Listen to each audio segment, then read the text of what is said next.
I pray that your word will be transformational.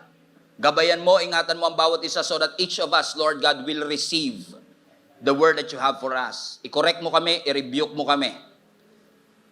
Ma-inspire, ma-encourage, ma-motivate kami, Lord God, to believe in you and to trust you more than ever.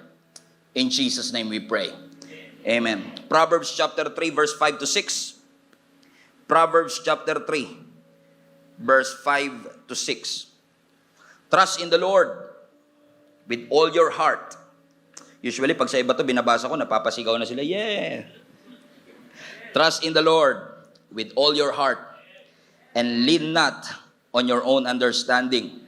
In all your ways submit to Him, and He will make your paths straight. Trust in the Lord. Everybody say, trust the Lord. Sa Bisaya, salig sa Ginoo. Sabi mo sa katabi mo, trust the Lord with all your heart, and lean not on your own understanding. In all your ways submit to Him, to the Lord, and He will make your paths straight. I want to call this message, In God We Trust. In God We Trust. Napansin niyo ba sa panahon natin parang ang hirap na magtiwala? Sa dami ng mga scammer, hindi lahat ng text na nababasa mo ay galing sa mga taong nagmamahal sa'yo. Hindi lahat ng taong nagpupuyat kasama mo ay baka kasama mo habang buhay. Sa panahon natin na parang yung mga pangako, imbis na tinutupad, mas lamang pa yung hindi pagtupad kesa sa pagtupad, parang ang hirap ng mangako. Pagkausap mo, parang mahal na mahal ka. Pagkausap mo, parang totoong-totoo yung binebenta sa'yo. Pag sinesales to ka, parang ikaw talaga yung lamang at makikinabang. Pero magugulat ka na lang, pag binili mo na yung produkto, pag sinagot mo na siya, kapag nandun ka na, scam pala. Amen. Kasi napansin nyo ba sa panahon natin, pag nangangako ang isang tao, parang hindi na ganun kabigat yung obligasyong tuparin ito. Kung kaya't ang tao, hirap nang magtiwala sa kapwa-tao, minsan kahit ka mag-anak na hihirapang pagkatiwalaan, simply because based on the history, based on their credibility, hindi mo dapat pagkatiwalaan yan sapagkat hindi yan tumutupad sa tamang oras, hindi yan tumutupad sa kanyang pangako, at marami ng babaeng niloko yan. Correct mga kapatid? So ibig sabihin, yung kanilang history ay nakaka-apekto sa kanilang credibility. Kung kaya't pag binasa natin yung verse na ito, na ang sinasabi ng scripture, to trust the Lord with all your heart. Kasi madaling pansinin nyo sa mundo natin, hindi naman tayo binabawalan at hindi mo rin naman binabawalan ang sarili mo magtiwala. Pero kapag nagtiwala ka, bihirang-bihira na 100% ang iyong pagtiwala. Sapagkat even sa relasyon, ang sasabihin nila sa iyo, huwag mong ibigay ang lahat. Magtira ka para sa sarili mo. Paano natin ngayon i-interpret ang scripture na sinasabing, we should trust the Lord with all our heart, kung dito sa mundo nasanay tayo that we trust na hindi 100% at hindi wholeheartedly. Paano nga ba tayo magtitiwala sa Panginoon at paano natin susundin ang utos ng Panginoon? Because yung sinasabi ng Proverbs chapter 3 verse 5 is not a suggestion. Hindi sinasuggest ng Bible na magtiwala ka. Inuutos ng Bible na magtiwala tayo sa Kanya ng buong puso. Para saan daw? Upang ang lahat ng ating mga hakbang at lahat ng ating dadaanan ay tutuwirin ng ating Panginoon. Napaka-wicked or crooked man ang daan, kung ikaw ay magtitiwala sa Panginoon, lahat ng iyong ways, kung i-acknowledge mo siya, God Himself will direct your path. We all want that. Gusto natin na ang lahat ng daan, lahat ng bagay na ginagawa ng Panginoon at lahat ng destination na inihanda ng Panginoon, gusto nating marating. Correct. Pero ang tanong, paano tayo magtitiwala kung nasanay tayo sa mundong ito na parang ang hirap-hirap magtiwala? Pag sinabing trust the Lord, alam niyo, ang Hebrew word ng salitang trust the Lord is confidence. Have confidence in the Lord with all your heart. Kasi minsan wala na tayong confidence sa ating sarili, wala tayong confidence magtiwala sa ibang tao, pero meron ka bang confidence that God has the ability to turn your situations around? Naniniwala ka ba na kahit ang tao ay hindi mapagkakatiwalaan? I've heard a lot of stories, especially in this year, napakarami kong storya na narinig na mga OFW na scam, mga kapwa Pilipino na scam, sasabihin sa kanila, nanalo ka ng 5 million pesos, i-click mo ang link na ito. Wala ka namang sinalihan, ikaw naman nag-click ka. Sabi mo sa katabi mo, kasalanan mo rin yan. Joke lang. Bakit? Kasi parang ang hirap na magtiwala sapagkat lalo kapag yung kapitbahay mo nadaya, yung kaklase mo naloko, kasama mo sa bahay naloko, every time makakatanggap ka ngayon ng text, baka scam yan. Every time may manliligaw sa'yo, baka manloloko yan. Every time, laging tinetest. Kaya nga sabi ng scripture, kung hindi tayo makakapagtiwala sa tao, kaya mo bang magkaroon ng confidence that God can turn your situations around? Because trusting the Lord is believing that God is reliable. Trusting the Lord is believing that God is reliable. Amen. People can make predictions, pero ang Diyos lang ang kaya na makapagbigay ng certainty sa ating future.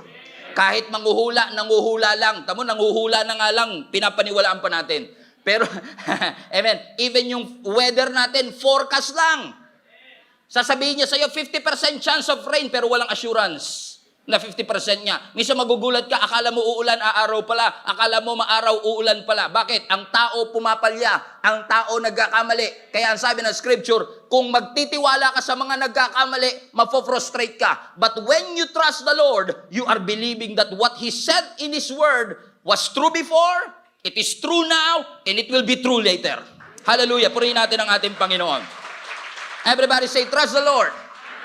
So my question is this, how can we trust the Lord? I want to show you 3 ways. So teacher muna tayo ngayon. I want to show you, may points tayo ngayon, praise the Lord. Sa lahat ng note takers, finally si Pastor may points. Okay. Pero hindi naman porket walang points, walang point. Okay? Point number 1, how can we trust the Lord? Number 1, trust His voice. Trust His voice. Everybody say, trust His voice. Anong ibig sabihin? Pagkatiwalaan natin ang salita at tinig ng ating Panginoon. Naalala niyo po si Moses. Nung siya'y tinawag ng Panginoon dun sa burning bush, sabi ng scripture, ang ating Panginoon, binigyan siya ng special assignment na maging spokesperson ng Diyos kay Paraon.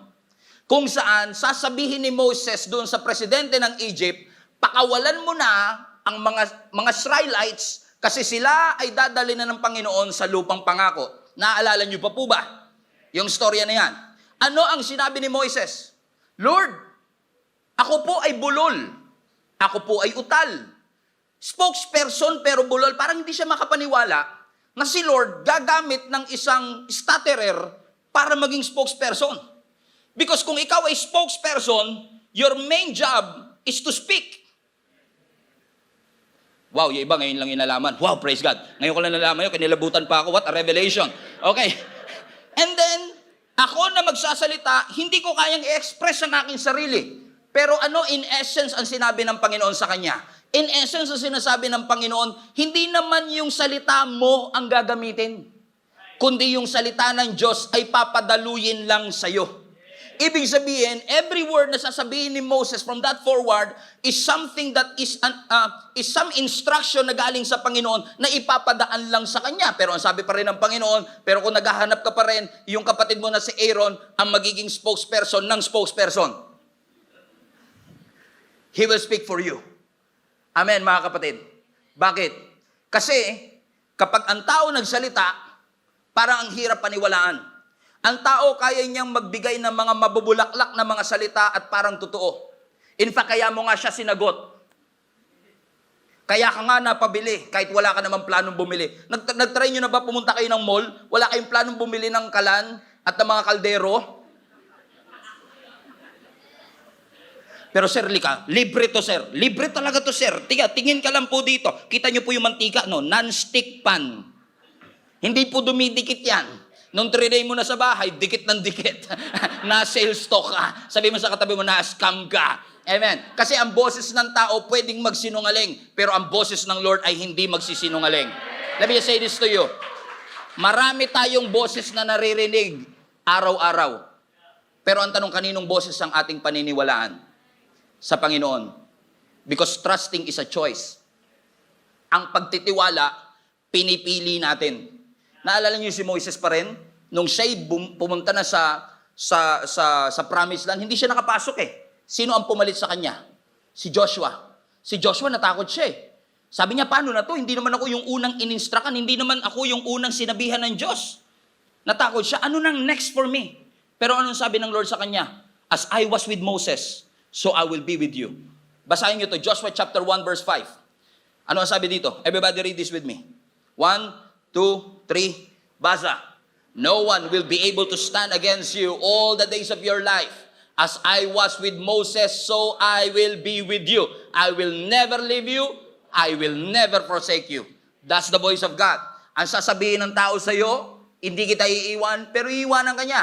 Pero ang boses ng Panginoon, kapag sinabi niyang hindi ka niya iiwan, hindi ka niya pababayaan. Ano ang ginamit ng Diyos dito na basis para magtiwala si Joshua sa kanya? Kung paanong sinamahan ko si Moises.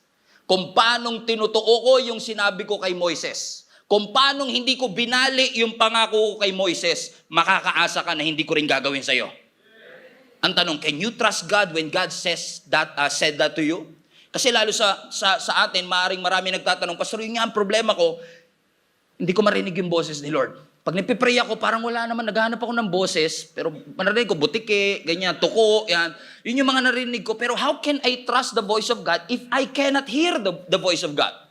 Now listen to me. Sinabi rin naman ng scripture, di ba? Sinabi ng Bible sa atin that God speaks through His Word. Sa pamamagitan ng kanyang mga salita. Let me just say this to you. May pagmamahal na kasama po ito, ha? Hindi ka talaga makakapag-expect magsasalita si Lord pag di mo ito binabasa. Oo, talagang hindi magsasalita.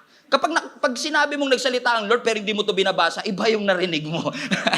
Okay, kasi dito nagsasalita ang ating Panginoon. Every time you open up your Bibles, ang sabi ng Psalms 23 verse 1, the Lord is my shepherd, I shall not want. Kapag sinabi ng Lord, you shall not lack. It is the Word of God. That's the voice of the Lord talking to you. Na sa panahon ng pangangailangan, nandyan siya. When you walk through the valley of the shadow of death, you should not be afraid. Anong pangako niya? I will be with you.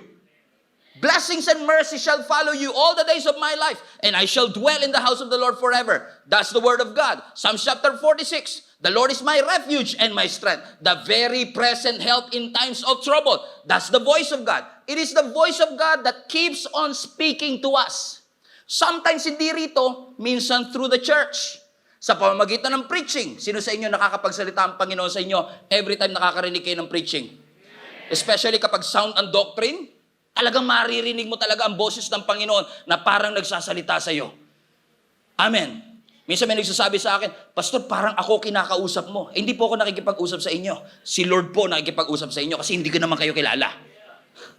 Pero it is the Word of God. Alam niyo, ang prayer ko lagi, especially this morning, sabi ko, Lord, gamitin mo yung simpleng mensahe na to and divide it into 1,000 different ways so that your Word will benefit the lives of each and every listener right now. That's the power of the Word of God. When you just listen to His Word.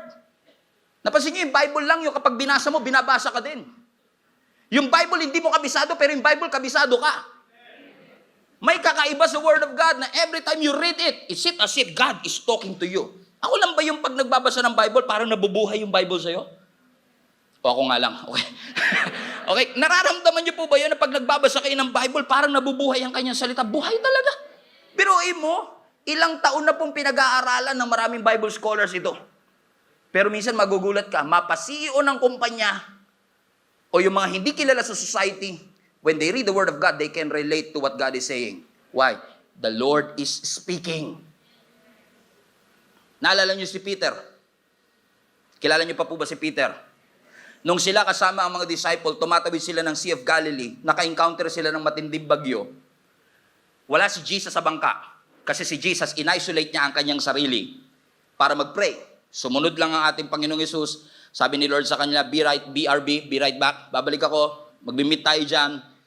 Hindi naman nila alam na si Jesus lalakad sa ibabaw ng tubig.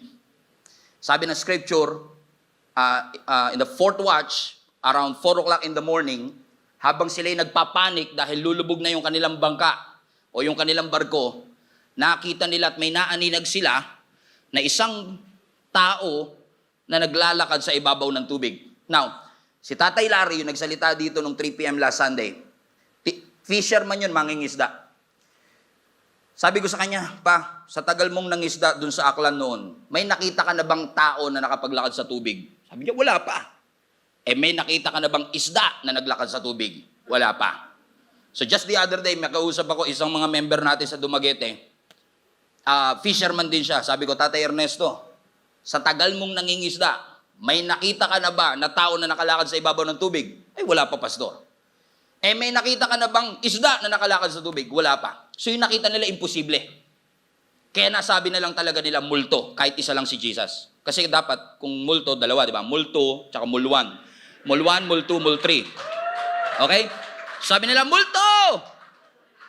Multo! Hindi nila maaninag si Jesus, kaya napagkamalan nilang multo. Alam mo, minsan yung boses ng Lord na pagkakamalan mong multo, konsensya. Hindi mo maaninag si Lord. Sino ba yan? Lord! Multo! Tawag sila ng tawag sa Diyos. Multo! Hindi nila alam yung pagtawag nila sa Diyos. Yun na, sumagot na ang Panginoon. Sabi nila, multo. Minsan yung mga answer prayer natin, pinagkakamalan natin multo. Minsan yung mga milagro sa buhay natin, pinagkakamalan nating multo. Binigay na ng Lord, pinagkamalan mo multo, pinagtabuyan mo. Kasi hindi mo type. Hello? Okay. Sabi ng Bible, sumigaw sila, multo! Ang sabi ni Jesus, ano? Sino, mga Bible readers, come on. Do not be afraid. It is I. Take your heart. Don't be afraid. It is I. Hindi nila nakikita ang mukha ng Diyos. Pero si Peter, nung narinig niya yung boses ng Diyos, sabi niya, Lord, if it is you, command me to come to you on the water. Notice, take note, si Peter, fisherman din. Of all those 12 disciples, siya ang nakakaalam, you can never walk on water.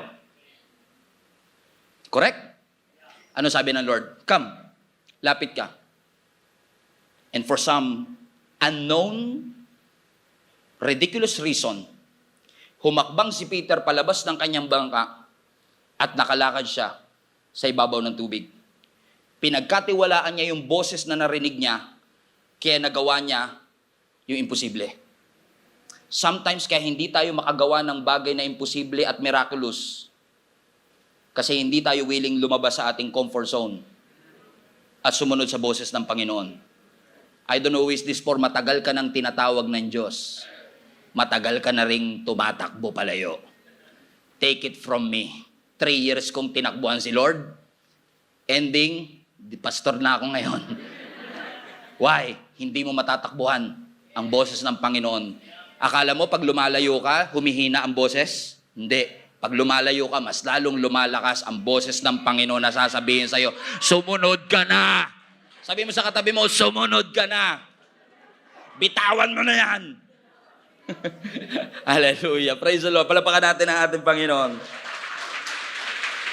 Are you willing to obey the voice of the Lord? Are you willing to obey the voice of the Lord? Let us obey the voice of the Lord. Bakit? Anong sabi ng Psalms chapter 9 verse 10? God do not abandon those who search Him. That's the voice that you are looking for. That's the word of God right there. Na hindi iniiwan ng Diyos ang mga taong naghahanap sa Kanya. Because na-realize ko mga kapatid, pag sumunod ka sa boses ng Lord, sometimes you will feel lonely. You will feel alone. Kagabi nga, sabi ko kay Lord, ibang klase si Lord eh. Kasi talaga tayo, sineseparate niya. Kung may calling talaga si Lord sa'yo, isiseparate ka niya eh. Isiseparate ka niya. At pag sineparate ka niya, mararamdaman mo talaga yung loneliness minsan kasi nakaseparate ka eh. So what if you're not really alone, but you're actually separated? Lalim masyado no, Pastor ah. Okay ah. Kasi minsan pakiramdam natin, lonely tayo, iniwan na tayo. Pero what if hindi ka naman talaga iniwan? Sineparate ka lang. Sino sa inyo may toothbrush? Gamitin ko na naman itong toothbrush na to. Sino sa inyo may toothbrush? Yung binili nyo po yung toothbrush ninyo, ilan yung katabi niyang toothbrush? 6. Tingin nyo, hindi niya namimiss yun? Nung tinanggal mo siya doon, kano na ako? I feel alone. I feel lonely. You're not alone. You're just separated.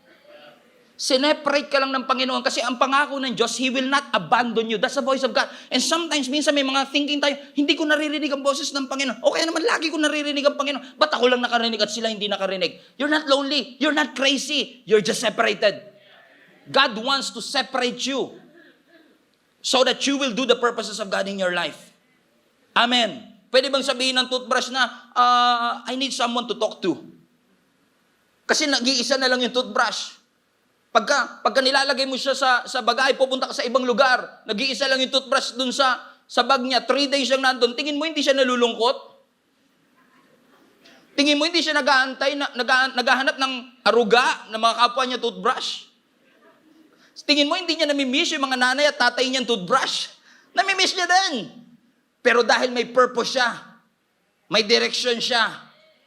Tingnan nyo yung mga OFW natin. Shout out sa lahat ng mga OFW. Willing ma-separate. Pero nandun sila hindi para magliwaliw at magbakasyon. May purpose sila kung ba't sila nandun. Ba't nila tinitiis ang separation? Kasi alam nila na it is for the better. And sometimes hearing the word of God will make you feel lonely. But you are not lonely. You are not buried, you are planted. You are not lonely, you are separated. Praise the Lord! Hallelujah! Kasi tingnan nyo si Shadrach, Meshach, and Abednego. Iniwan ba sila ng Panginoon? Hindi. Inabandon na ba sila ng Panginoon? Hindi. Nung sila ay nandun sa pugon ng Pande Manila, hindi sila iniwan ng Panginoon. Tignan nyo to, tignan nyo yung, si Lord iba rin talaga maglambing. Tignan nyo si Lord. Pwede siya magpadala ng anghel para iligtas si Shadrach, Meshach, and Abednego. Pero siya pa talaga yung bumaba para samahan sila. Para lang ipaalala sa inyong lahat, if you feel lonely, you're not really alone. And sometimes you don't hear the voice of God. Sometimes hindi mo marinig, pero hindi porket hindi mo naririnig, hindi porket hindi pa nagsasalita, hihinto ka na. Amen. Sabi mo sa katabi mo, huwag kang mag-quit, huwag kang hihinto, huwag kang susuko. Amen. Pag naglo-long drive kayo sa probinsya, naka-Waze kayo, pag yung Waze hindi na nagsasalita ng matagal, hindi laging ibig sabihin wala kayong internet. Minsan ang sinasabi lang ng Waze, hindi ako nagsasalita kasi ibig sabihin, diretso ka lang. Tuloy ka lang. Hindi porket hindi nagsasalita yung Waze, hihinto ka na. Waze, magsalita ka. Sinabi ko na nga, straight ahead, 42 kilometers. Gusto mo every kilometer magsalita ako? Sabi mo sa katabi mo, hindi talaga magsasalita. May instruction na eh. Minsan may lalapit sa akin, Pastor, gusto ko marinig ang boses ng Panginoon kung talaga bang inuutusan niya ako maglingkod sa Kanya. So ano, narinig mo ba? Hindi nga po. Kasi nga hindi mo talaga maririnig. Matagal nang nagsalita eh. Sinabi na nga maglingkod ka eh. Wag mo na. God will not state the obvious. He already commanded it to you. Sinabihan ka na niya. Gawin mo. Pagkatiwalaan natin ang boses ng Panginoon. Amen? Pangalawa, trust His timing. Trust His voice. Trust His, everybody say trust. Magtiwala tayo. Amen, sa timing ng ating Panginoon. Everybody say timing. I always say this, timing is everything. Correct? Pag sumobra ang luto, sunog. Pag kinulang ng oras, hilaw. Kailangan, tamang-tama. Ang timing napakahalaga. Sa lahat ng mga estudyante, kung hihingi kayo ng dagdag baon, timing is everything. Huwag niyong ita-timing na mainit yung ulo ng tatay ninyo, tsaka kayo manghihingi ng baon, baka bawasan pa yan. Sa mga asawang lalaki, pag maglalambing kayo sa asawa ninyo, timing is everything. Hallelujah. Amen? Sino sa inyo naniniwala timing is everything? Tignan niyo yung mga doktor. Pag nagreseta ng gamot, ano sasabihin? Inumin mo to every 4 hours, every 6 hours, twice a day, once a day. Ba't nila sinasabi yun? Bakit? Kasi napakahalaga nung timing. And kung gagawin mo religiously at sinabi nila, inumin mo yung antibiotics for 7 days, and you follow it, gagaan ang pakiramdam mo. Yung nga lang, pagdating ng 3 days, gumana pakiramdam ko, sayang naman yung pera ko, iinumin ko pa ito. Diba? Ang tigas-tigas yung ulo natin, ano? Amen, ayaw natin magtiwala sa timing kasi nakakita ka na ng konting progress, nakala mo answered prayer na. Hallelujah. That's a different message altogether. Hallelujah. Everybody say, trust His timing. Naalala niyo si Abraham? Si Abraham, pinangakuan ng Panginoon at the age of 75. na siya ay magiging descendants. Ang kanyang descendants ay magiging kasing rami ng bituin sa langit at the age of 75. So mas matanda siya ng 10 taon sa asawa niyang si Sarah. So si Sarah at that time ay 65 years old. Question, kung ikaw ay 75 at ang asawa mo 65, pinangakuan ka na magkakaanak ka, 10 na lang, 10. Maniniwala ka? Siguro, pastor, ko asawa ko 25. Tas ako 75, baka pwede pa. Pero yung asawa ko rin 65, baog pa. Ang sabi ng scripture, si Sarah, baog na, 65 pa. Talagang hindi lang way beyond childbearing years. Talagang imposibleng magkaanak. Pero alam mo, kahit mahirap, in essence, nagtiwala sila sa Panginoon. Amen? And then 24 years later, 75 plus 24. Come on, 75 plus 24. Nahirapan ako na dito sa church na to, may math pala. 75 plus 24, 99. At the age of 99, ilan na si Sarah? Ilan na si Sarah? 89. At the age of 99, nagpakita uli yung anghel.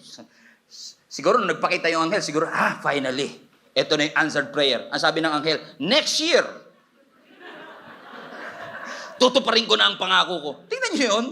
Pwedeng sabihin ni Abraham, 24 years na ako nag-antay, hindi nga dumating. Tapos ngayon, 1 year na naman. In fact, sa sobrang ridiculous nito, si Sarah nga natawa na siya. Sabi niya, kung nung 65, baka pwede pa. Pero ngayon, 89 na ako. Hindi na ako concerned sa skincare, tsaka exercise. Ang concern ko na lang ngayon, matulog ng tanghali, ganyan, matulog. Pero nangako ang Panginoon, and God being true to His word, being trustworthy, at the age of 100 years old, bago makakuha ng 100,000 sa Philippine government. Ang sabi ng Bible, dumating yung kanyang unang anak na si Isaac. Question, kung ngayon mangyayari yan, na meron kayong kapitbahay, 65 years old nagkaanak, pag-uusapan kaya? Balita kaya yan? Lalo na pag 90. Bakit? Sa timing ng mundo, sa timing ng tao, tapos na. Sa timing ng doktor at sa timing ng tao, 3 months ka na lang mabubuhay. Sa timing ng mundo, masyado ka na matanda, hindi ka na magkakaasawa. Sa timing ng mundo, huwag ka na maghanap ng trabaho, hindi ka na qualified. Sa timing ng mundo, wala ka ng pag-asang umasenso, ganyan ka na mamamatay. Pero ibahin mo yung timing ng Panginoon. Kasi iba ang takbo ng orasan ng tao sa takbo ng orasan ng ating Panginoon. Amen? At kahit may mga trouble, kahit may mga resistance, magtiwala lang tayo sa ating Panginoon. Do you agree? Everybody say, trust God. Everybody say, trust God. Trust His what? His voice and trust His timing. Tingnan yung mga Israelites. Nung lumabas sila from Egypt to the Promised Land, supposedly 11 days lang.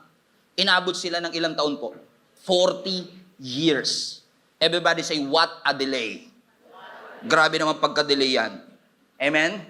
And yet, sa kabila ng lahat ng bagay na ito, tinupad ba ng Diyos ang kanyang pangako? Yes. Hindi man nakita ng previous generation, pero tinupad ng Lord sa next generation. Mga parents, huwag kayong sumuko na magtiwala sa Diyos. Maaring hindi mo makita sa generation mo, pero siguradong makikita sa next generation. Amen? Kasi naniniwala ako, lahat, makaramihan, kasi tignan nyo yung Hebrews 11, yung tinatawag nating Hall of Faith. May mga sinasabi ang scripture diyan na merong mga pinangakuan ng Diyos na hindi natupad sa kanilang lifetime, pero tinupad ng Lord sa kanilang mga descendants. Bakit? Ang Diyos, He is true to His word. He is faithful to His word. He is trustworthy. Tinutupad niya ang kanyang pangako. Hindi man natin maabutan, pero siguradong mangyayari pa rin kasi ipinangako ng ating Panginoon. Hallelujah! So we trust His timing. Sabi mo sa katabi mo, hindi pa uli ang lahat. Sabi ng tao, imposible na. Pero sa Diyos, hindi pa. Amen? You will live and you will not die. I don't know who is this for. Pero sinasabi ng Panginoon, you will live and you will not die. Hallelujah! Tingnan niyo si Job. Si Job, alam natin ang story niya. 10 ang kanyang anak, namatay sabay-sabay. Lahat ng wealth niya nawala, pati health niya na-jeopardize. Alam niyo po ba na yung book of Job is 42 chapters? Job 1, ipinakita kung sino si Job. Job 1 and 2, pinakita yung credentials ni Job. He was blameless and righteous, upright sa harap ng ating Panginoon, and yet nakaranas ng trouble. Kasi hindi naman pinangako ng Bible that you will not experience trouble. Ang pangako ng Lord, the trouble will not last. Hallelujah. Ano ang sabi ng scripture? 42 chapters na ipinakita sa atin kung gaano kahirap ang pinagdaanan ni Job. Pero curious ba kayo sa last 2 verses ng Job 42?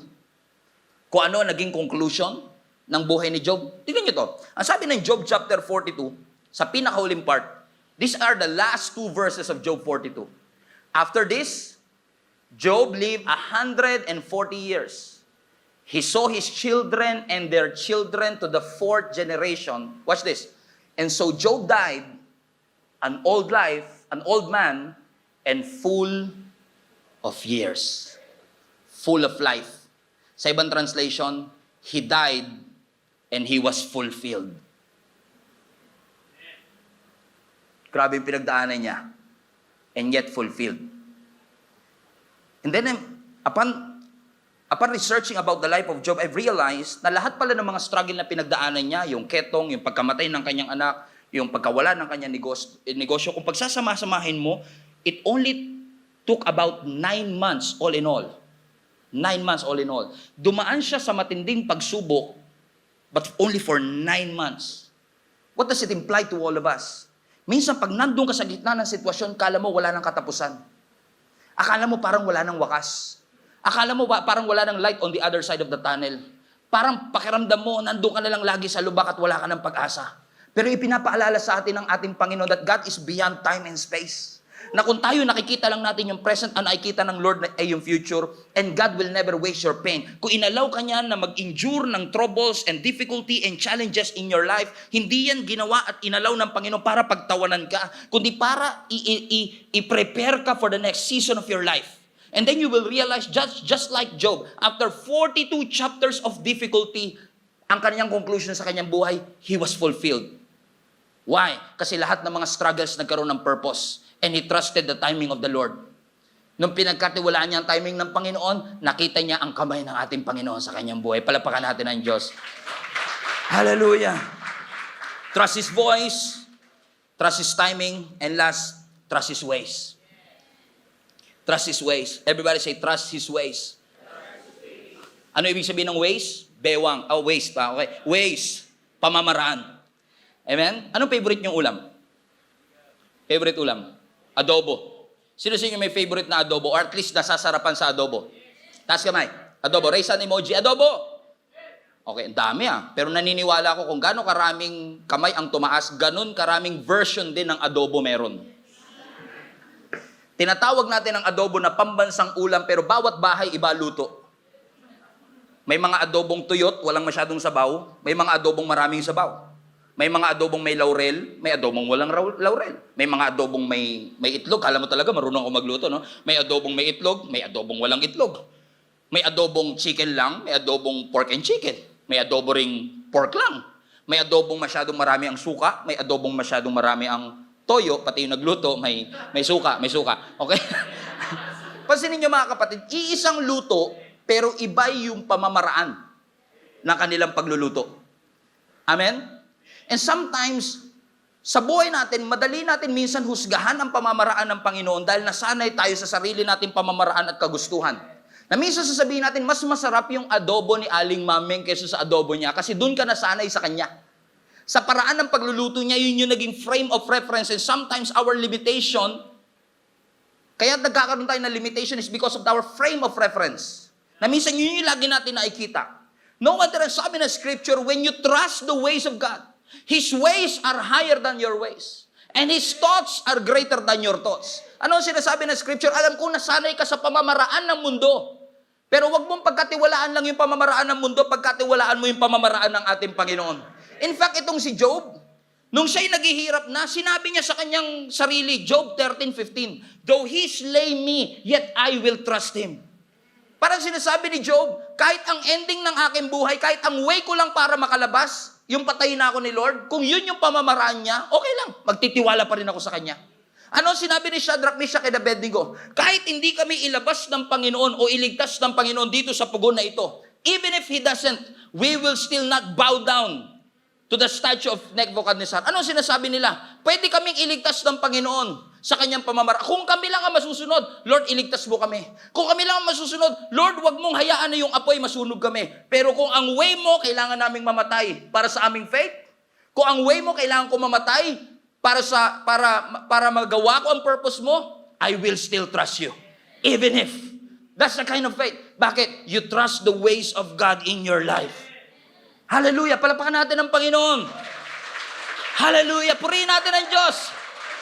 Iba ang pamamaraan ng Diyos. Kilala niyo si Naaman sa Bible? Si Naaman, isa siyang military leader na matikas, tinitingala, hinahangaan. Unfortunately, meron siyang issue. Ang issue niya, meron siyang leprosy. At ang leprosy, contagious. At kapag may leprosy, ina-isolate, kino-quarantine. Ayaw niya yon kasi masisira ang kanyang karir. So he tried to hide this issue. A picture of many, many of us. We are trying to hide our issues. Tinatago niya yung kanyang leprosy. Until nung hindi niya na matago ang kanyang leprosy, lumapit siya sa isang propeta at humingi siya ng kagalingan. Alam mo ang instruction sa kanya ni Elisha? Pumunta ka sa Jordan River, lumubog ka ng 7 beses, at pag-ahon mo gagaling ka. Kung ako si Naaman, pwede ba isa lang? Ba't kailangan 7 pa? Ba't kailangan 3? Ba't di pa pwedeng 3? Di ba pwedeng 4? Kung yun ang instruction, yun yung pamamaraan ng Diyos, would you follow? Would you follow? Would you follow? Yes, Pastor. O ano ba design ng Lord? Naintindihan naman kami ni Lord. Pastor, nagmamahala naman po kami. O, alam mo naman yung sinabi ni Lord, di ba? Yun yung ways niya. Nakakaintindi naman si Lord, Pastor. Alam niya naman yun. Pinag-pray ko naman sa kanya, makakilala na to eh. Everybody say, trust His ways. Ano nangyari kay Naaman? Nasabi ng scripture, pagdating, by the way, kung ako si Naaman, and by the way, si Naaman nag-complain siya. Alam niyo kung bakit? Kasi pinapalubog siya sa river, sa Jordan River. Alam niyo po ba, ang Jordan River is one of the dirtiest river in ancient history. May skin disease ka na nga, ilulubog ka pa sa maruming tubig. I mean, di ba, tayo kapag marumi, dinidisinfect. Hindi ka lulubog sa mas marumi pang ilog to make matters worse. Naalala niyo si Jesus? Nung pinakain niya yung 15,000 people, gutom na yung mga tao. Sabi ng Lord, group yourselves into 50. Gutom na group pa into 50.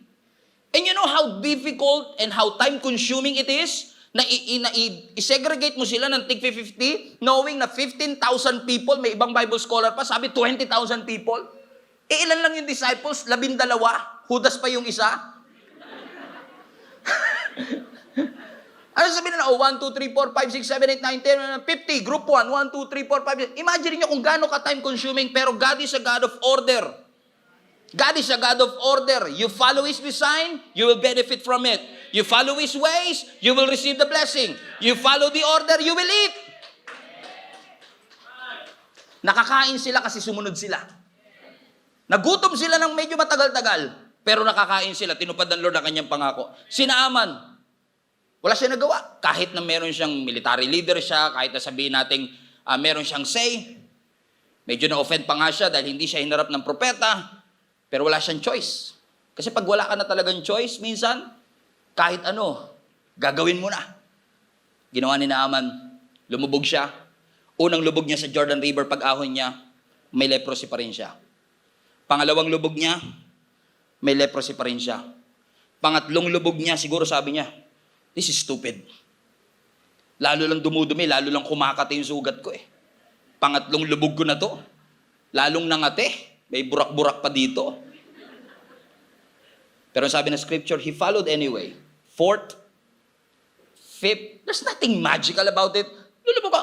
What's the sense?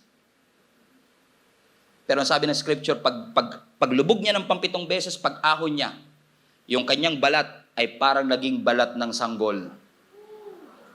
His skin was restored. Sa ways ng ancient Israel, kailangan pumunta sa priest, ipacheck mo ang sarili mo, siya magdideclare kung malinis ka.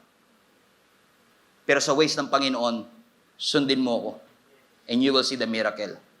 happened before your very eyes. Naging kasing kinis siya ng balat ng sanggol. Naalala niyo yung mga Israelites? Nung sila'y umiikot sa Jericho wall, ang sabi ng Lord sa kanila, umikot kayo once a day for 6 days. And on the 7th day, iikot kayo ng 7 beses. Bakit hindi 14? Bakit hindi 5? Bakit hindi 3? Ang catch pa nito, kung babasahin yung mabuti intently ang Joshua chapter 6, kung nasaan nitong Jericho wall story na ito, hindi alam ng mga Israelites na iikot sila once a day. Ang instruction nila sa kanila, iikot kayo, ang assumption nila, makikipaglabang kami after na may umikot. Kung ilalagay mo ang iyong sarili sa mga Israelites, pag ikot nila dun sa Jericho wall ng unang araw, at sinabi ni Joshua, uwi na tayo, balik tayo sa camp, kasi umuwi sila sa camp after. Sasabi siguro ng mga soldier, anyari? Pinaikot kami. Hinasa ko pa naman yung espada ko. Ang kintab pa naman ng armor ko, ready to fight ako. Baka bukas. Baka bukas. Sige lang. Pagkatiwalaan lang natin. Kinabukasan, sabi ni Joshua, guys, ready na ba kayo? Yes, sir!